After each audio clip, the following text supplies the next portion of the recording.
That's a story originally written in Spanish, and I read it for the UNM. I think that there's a live recording of it on the UNM website if you're interested in in hearing the Spanish version. So as I said, right, I write about border crossing in many forms, right, and usually, right, it starts off. Many of the stories are often about sort of people looking for connections, because I think this is one of the reasons why people cross, right? When we talk about why do we cross a border? We cross a border not just to seek a better life, but also sometimes we seek a different life, right? We seek a way of connecting, and some of us find our connection actually in the border. Right? And so many of the characters that I write about, I often find themselves living on the line because they realize that this dividing line, this point between one side and the other, is where they're most at home. And in when they'll tell you the things I've seen, the book itself is framed by two stories. The character who's waiting in the car to cross the border, which I read the first story, and in the final story, it's the character is still sort of thinking about, right, where does one find home in the borderlands, right? And for some of us, right, we find our home ultimately in that line in between, because we're divided by the border. We carry the border with us. So as somebody once said, right, the thing about migration is that you never stop being a migrant. And I'm the product of migration. My parents crossed the border a few months before I was born.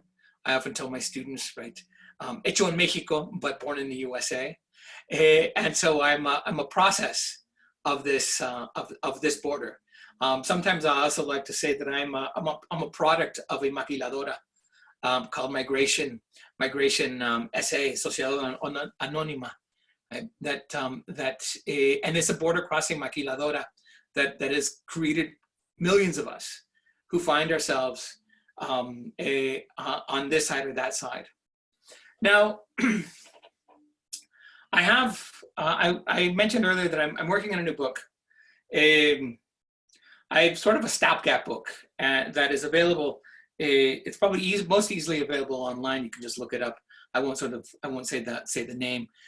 It's a book of photographs and 3 short stories set in Turkey. I spend a lot of time in Turkey, and we can talk more about that if you're interested. The book is titled Yabanja, Foreigner Extranjero.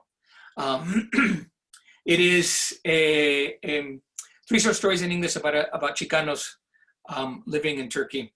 I used to always get the question, right? How is it that you found yourself there?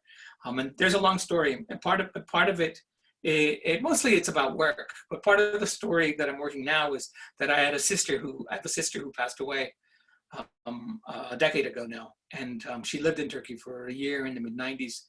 And so I've been thinking about this new book that I'm working on, which I'm calling 11 Types of Forgetting. Is a book about grief, and it's about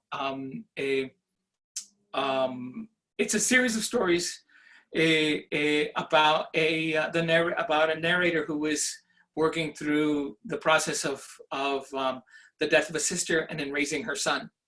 But this last story, this is the final story in the collection, is titled Yano Lullaby.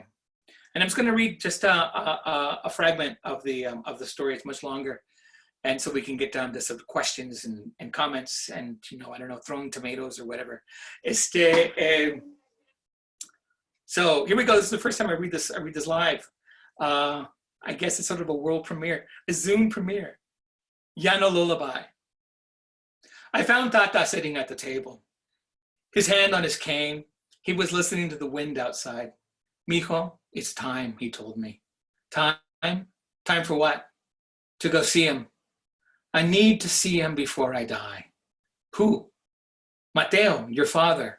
Take me to see your father. Why? I asked. Papa doesn't want to see you. Why should I put you both through that? I need to see him. He needs to know, he responded. But why does Papa want to see you? He knows my time is coming. Hear that? He knows. And do you hear that? The wind? Yes, el viento. But just below that, do you hear that sound? She is coming. I tried to listen, wondering how my old grandfather could even hear something below the wind. I told him I didn't hear anything. You're young, he said. You'll hear when it's time. But for now, it's time to go. Get the car ready. Once, sitting on the porch, he asked me if I knew the story of La Llorona. I knew it. Everyone did. She was a woman who went crazy and drowned her children. She was said to prowl at night along rivers and arroyos, sobbing for her children. Hers was a scary story told to children so that they would behave. Tata smiled when I told him all this. Of course, that's one version, he said. Imagine, though, that she didn't kill her children simply because she had unprovoked madness. Remember, she went mad because her husband left her for someone else. So imagine that she is not that monster woman dragging her children away, but rather a woman who comes for all men who have mistreated or abused power. Like death, I interrupted. Sí, like la muerte, he responded. But when she comes for men, she can be either monster or angel. For the men who have hurt, deceived, or mistreated women, she arrives as a monster. She is their guilt coming back for them, moaning in the wind at night, with fingers like claws tearing at the sky. She comes for those who lied, who beat, who cut, who abused. But for other men, men who have not mistreated, or who themselves have been mistreated, or marginalized, or put down, she comes not with claws, but with soft embraces and a lullaby to calm them in their journey to el otro lado. If she's a figure like that, then why make her a monster, I asked. Because in this mundo, mijo, men are more apt to be the first kind. And since she can't defend herself or tell her story, they had to invent one for her. What face does she have, Tata? I once asked him as we gathered herbs. He was quiet for a moment, and then he responded, for those who have caused terror, she comes with the face of the woman they desire. They see her approach and they smile, thinking that they will finally get what they rightfully deserve. But when she gets close, her face changes, and they see the damage that they have caused in their wake. It is then that their faces turn from delight to terror. Ever see a person with a look of shock or with their mouth in a horrible rictus? She shows them their doom that they caused by their own actions. My father, for example, his face was horribly contorted. The people at the funeral home who prepared him for the viewing told me that putting his face into a semblance of peace was so difficult that they almost suggested the family do a closed casket. But I saw him. They did a good job. But I could tell that beneath that look of sleep, he was screaming. And to the others, those who haven't done horrible things, she comes with a comforting face. She is prepared to take care of you, to make the transition as peaceful as possible. I wonder whose face she will bear, Tata suddenly asked, snapping me out of my reverie. Will it be my mother? Will it be your grandmother? He wondered. You're going to be fine, Tata, I told him. She won't be coming for you today. He looked at me and smiled. Even after 60 years, my grandfather still missed his sister. Once, after treating a woman he knew was going to die, he told me that grief never leaves you. It becomes your companion, your partner. Even if it recedes so far back into your being, it is still there, and it can come out at any moment, brought about by anything, a smell of perfume, someone passing by with a similar haircut, a word. Grief is a ghost that attaches itself to you. Tata never told my father who his father was, not until after that man died, and for that, my father stopped talking to him. So the setup is that this is a grandson taking his grandfather, who he imagines is his grandfather, or he calls his grandfather his Tata, across the Yano in a car, and they're driving to go see the younger man's father. And the storm has started up. Up ahead, the sky grows darker. Tata sighs and reaches into his jacket, and he tells me to pull over. Why? I say, because it's time. What do you mean?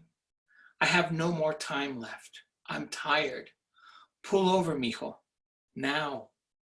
I stop by the side of the road and look at Tata. He appears smaller, as if in our drive across the Llano, he had started to shrink. Give this to your apa, he tells me. It's a photo of your abuela and your abuelo, your real abuelo. It's the only photo they ever took together. I don't want to look at it. You are my real abuelo, I start to cry. Unable to hold back my feelings any longer. He smiles again and with tears in his eyes. And this other gift, it's for you. I unwrap it and find a Turkish blue glass Nazar Bunju, an evil eye amulet. I got this a long time ago from your abuelo, and you should have it. I began to cry even more. Stop it, Tata. I don't deserve this. He looks at me and then points up to the sunroof of the car. She's here. And then I see an eye has opened in the sky above, a knot of dark clouds swirling around a patch of blue sky. I reach to start the car. I want to get us away. Maybe we can make it to see my dad. Tata reaches over with a newfound strength and grips my arm. Do you hear her? And I listen. There is no sound. The wind has died, and in that silence, I hear a soft moan. I look down at Tata thinking it's him, but it isn't. It comes from outside, and it sounds like someone is humming a bedtime song. I'm somehow comforted as I feel it circling the car, and then I understand. It is a lullaby from the Yano, a melody to calm the wind and the rain, a song to help someone cross. Tell him I did it for her, Tata says. And then he smiles and closes his eyes. And I sit there. The lullaby of someone taking Tata recedes as the wind rises up and the rain begins to fall. Gracias. So thank you. I don't know if there are any questions. So that's what I'm working on. Santiago, do you want to talk any more about the idea that we chatted about earlier, or is that something? Sure. So I've got this idea, and I think I'm going to have to do it now, right? Because before it was just simply an idea, and I proposed it to a number of friends, and the majority of them said yes, they're super interested. So the idea is conversations with writers, right? And I have been blessed in my years of being in this carrera, in this career of having made many friends who are writers, and we're all going through we're all just like you all are. We're all going through the same thing currently. We're living at home. We are in lockdown, and so my idea was to do a series of conversations. They won't be live, but they'll really be sort of like a podcast, like a video podcast, I guess, where just a conversation, just to check in with my friends, where we talk about whatever they want to talk about. They can talk about how life in lockdown is working for them, what are the projects they're working on, and then the idea is that once I record the conversation, then I post this on Facebook, and Bookworks has graciously accepted the possibility of also sort of co-hosting, right? I mean, this is a way also that these writers can sell their books, and Bookworks can also promote them. And so I have a few writers that I've been thinking about. Primarily at this point, they're all Chicano authors, Chicano and Chicana authors, and so I'm not sure when it's going to start, but that hopefully it's something that we can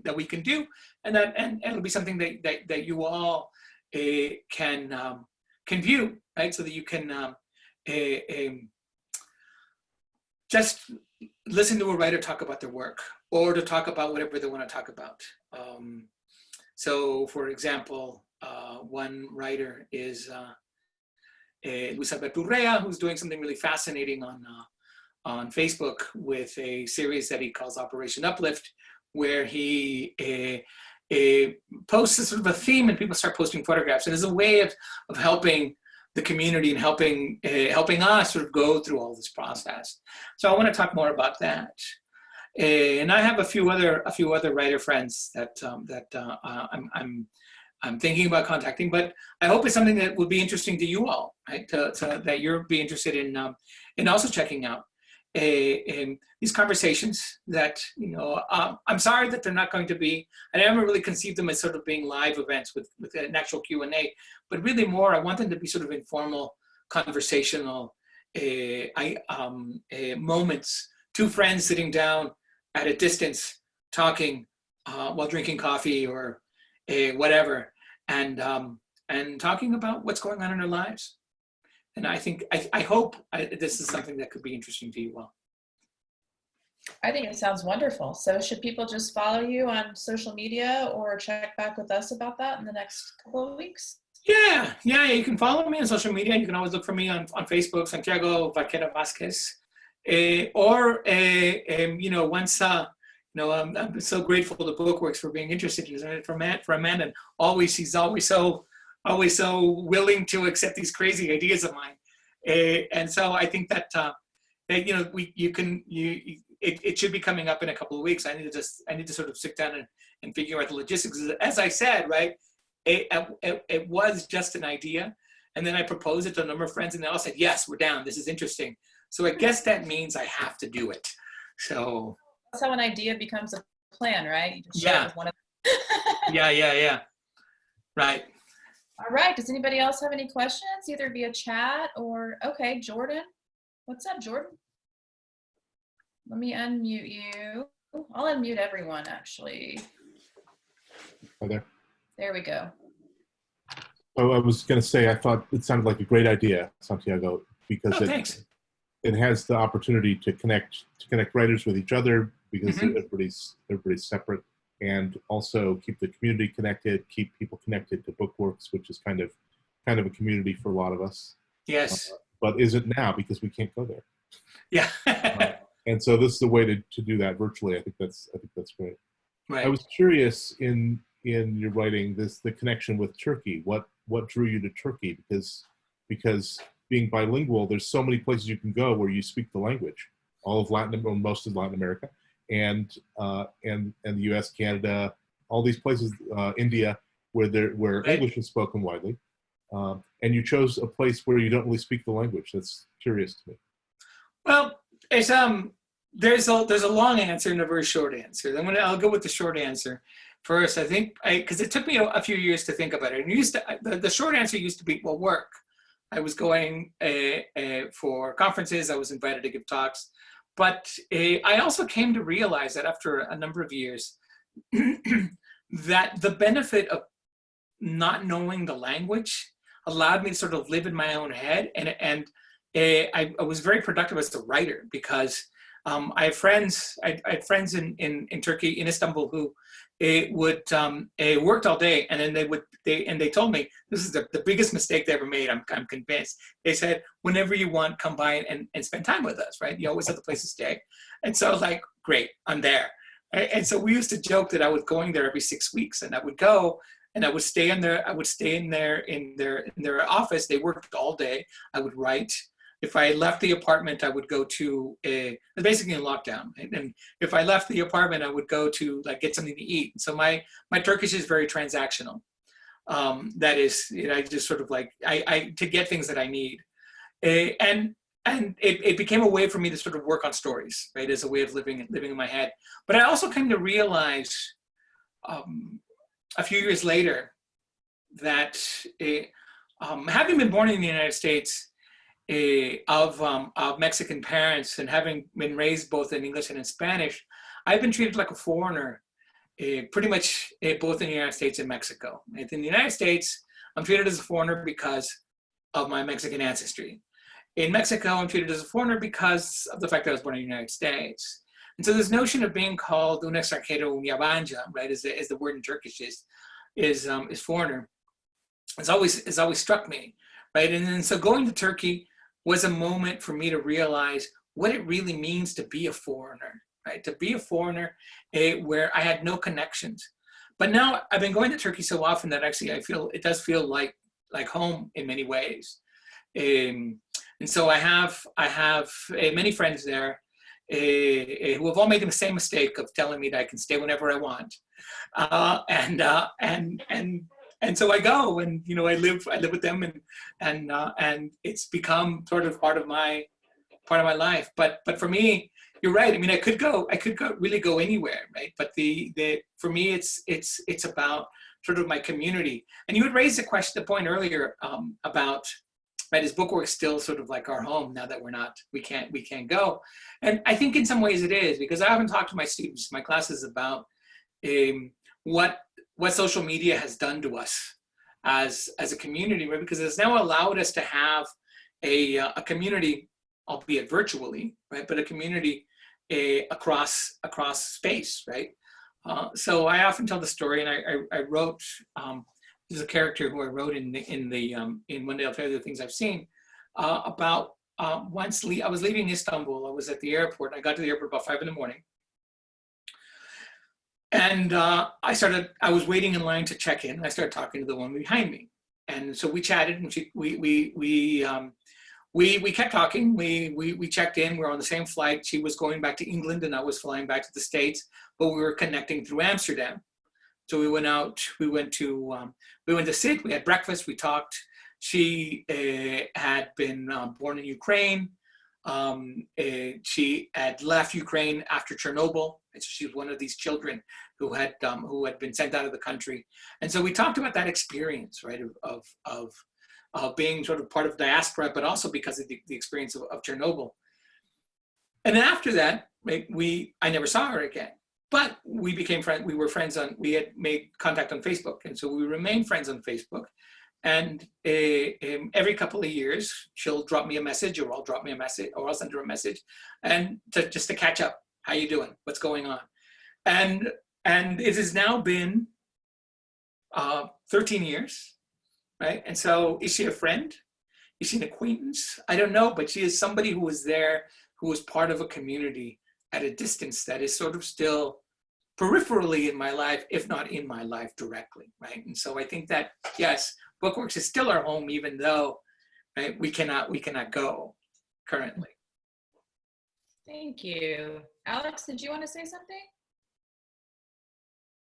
Everybody should be able to unmute themselves now. Perfect. Yeah, I think I just did. Yeah, I had a question for you, Dr. Vaquera Vasquez. He's my student. Where I thought your name was Lawrence. Well, we can talk about that later. It's complicated. Weird story. But yeah, so I have a question for you. You first of all, I love the readings. Your writing is very, very interesting, and thanks. I find it kind of different from a lot of the Chicano writers I've read in the past, which brings me to my question for you. You write a lot about the border, and being such a contentious political issue, especially, mm-hmm. I mean, even as recently as just this week with Trump saying he's going to be suspending immigration due to coronavirus fears. Mm-hmm. I feel like when you write about that topic, there always tends to be a judgment involved.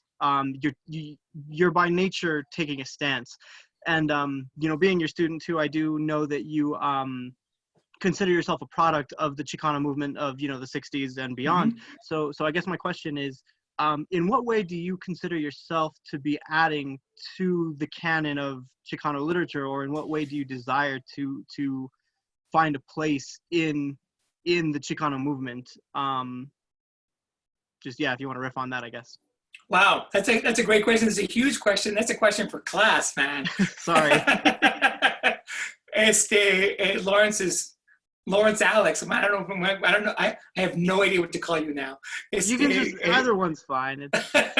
My parents wanted me to have the same initials as my dad, but they never wanted me to be Little Larry my whole life. Thank God. Let's see.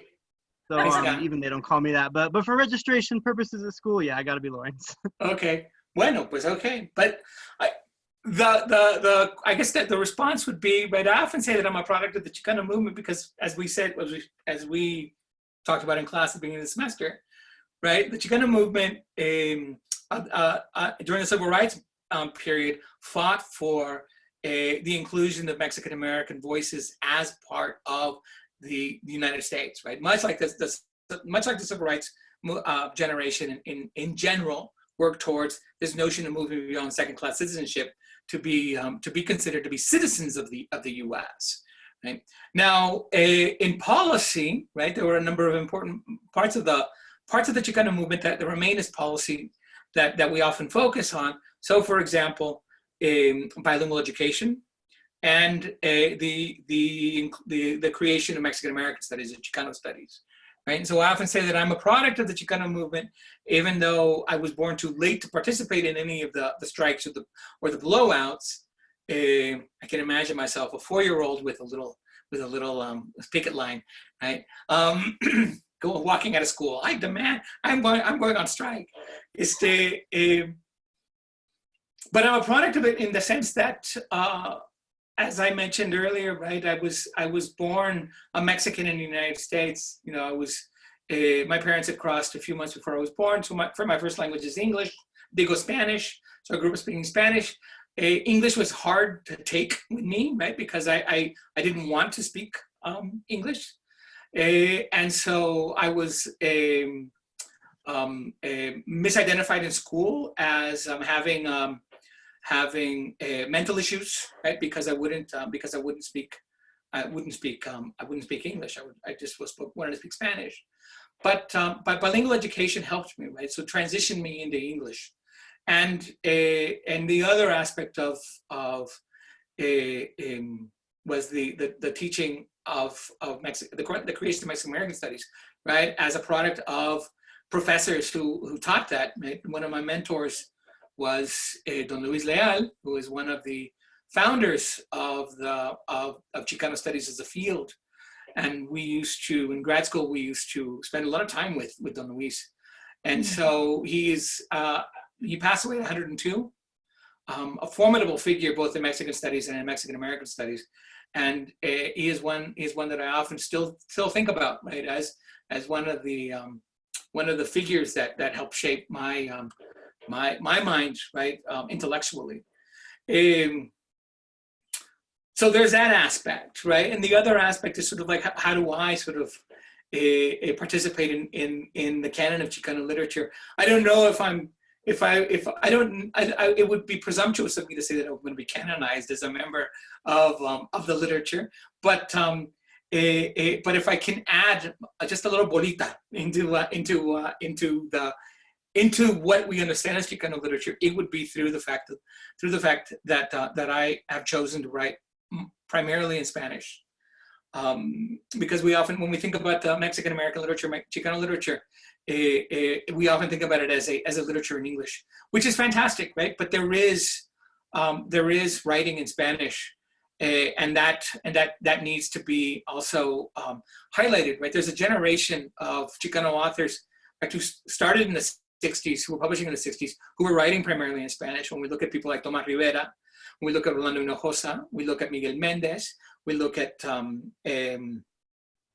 Lucha Corpi, who's of a different generation, but she writes primarily in Spanish. Right? These are writers who are really important for maintaining the Spanish that we speak in the U.S.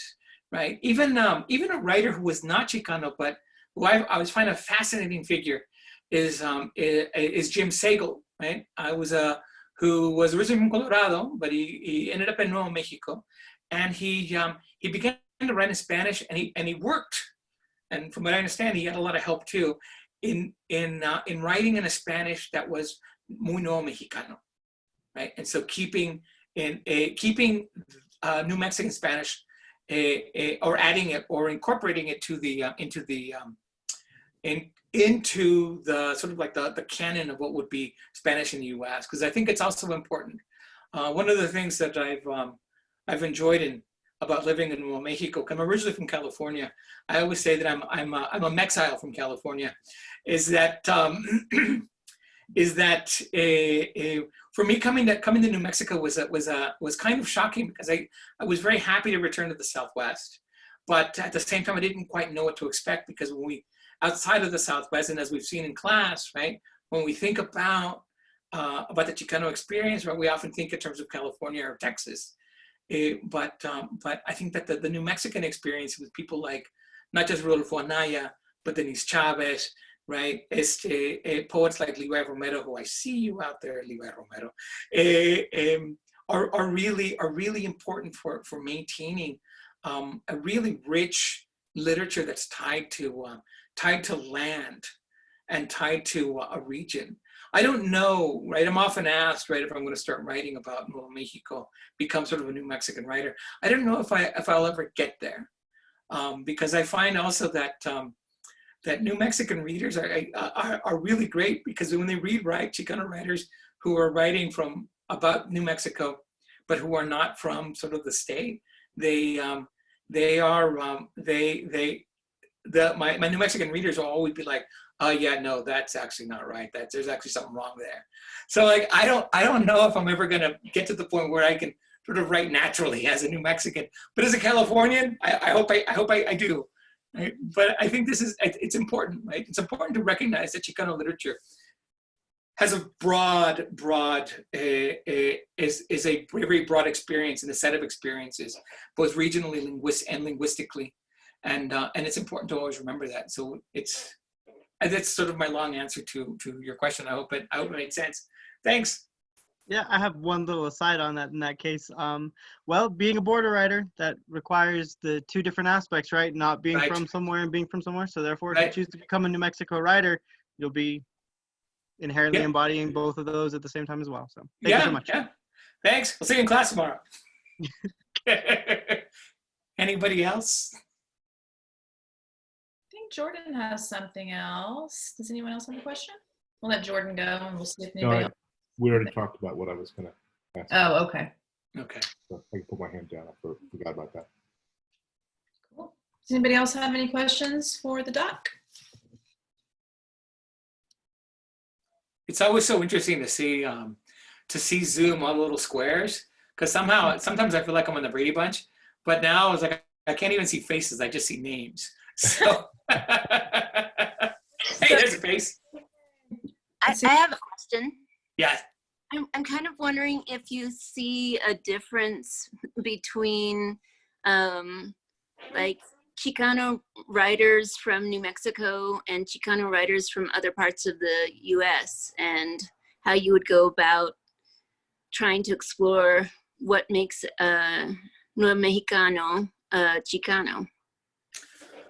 That's a great question. That's a really fantastic question. It's something I've been thinking about, because I think that ultimately, right, we are sort of we are regionally located. I once in an interview, a conversation I had with a couple of writers about language, I once said that ultimately our language gives us away, right? Gives us away in terms of sort of where we are regionally. So I think that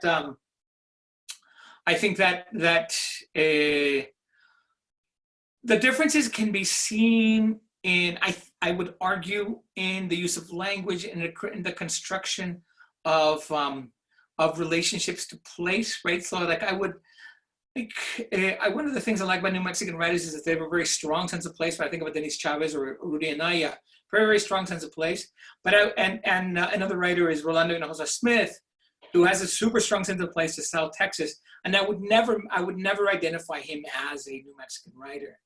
And I think that the sense of place, and I think getting back to what Lawrence Alex had asked earlier about, or when I was saying earlier about New Mexican writers, is that I think that ultimately this is where this is probably the most difficult aspect of being a writer when it comes to sort of writing about place, of capturing sort of the sense and the difficulties, right? So I can think of, I will not name names, but I think of one particular novel that my students have historically disliked by a Chicano author from Chicago, writing about New Mexico.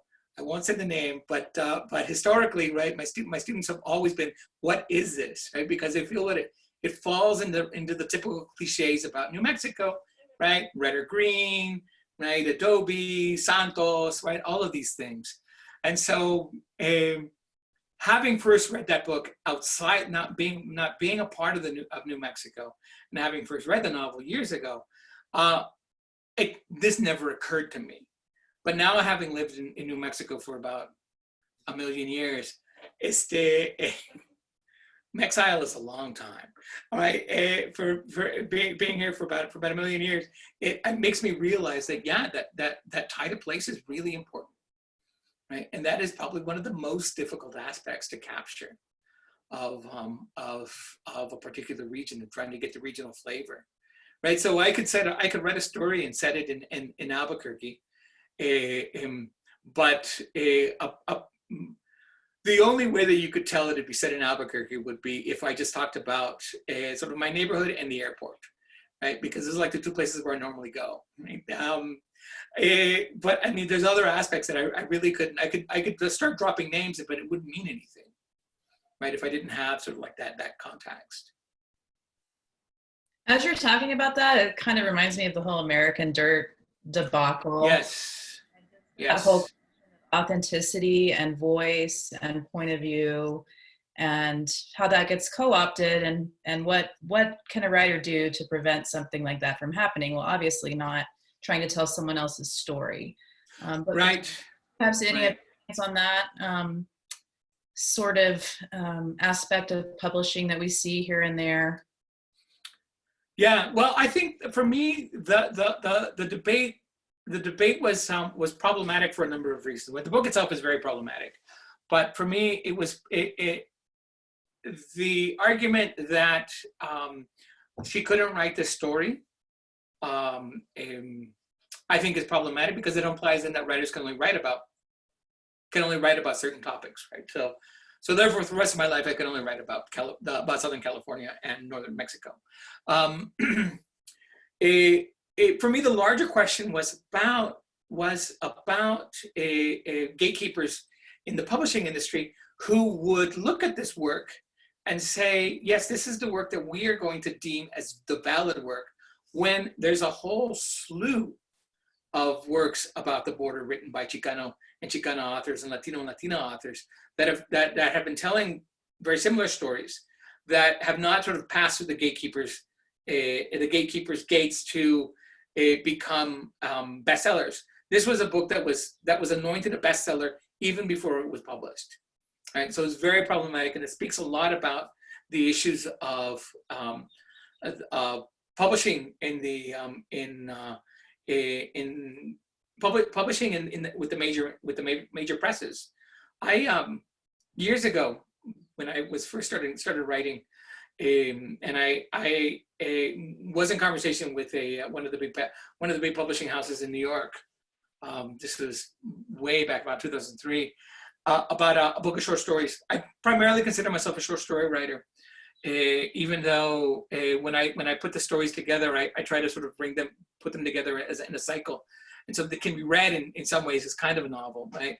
But so I've been in conversation with a particular press, and the editor kept insisting the book be something that it wasn't. And I went back and forth with this press for about 4 years, with edits and making changes and butting heads with the editor. And it wasn't until I met my editor at UNM Press years later, I was able to have much more of a really great conversation. And one of the reasons why I like working with small presses, because you have much more of a sort of a one-to-one relationship. Sure, we all want to be published, I think, right? With one of the big presses, we want to be able to say that we got anointed and we were made the bestseller before it came out, and we want to be feted with the major book tour. But the reality is that the gatekeepers have an expectation of what a particular type of writing should look like, and even in terms of genre, right? And so I think that one of the things that we need to do is to really work with the presses to sort of change their minds about how these stories can be told, and also work with our local small presses, right? So, I mean, we really need to work with the industry as a whole to be able to tell our stories and to work on getting a distribution and ourselves out there. And I think it's part of the hustle, right? And the hustle of publishing is a trip. Some people don't like it, right?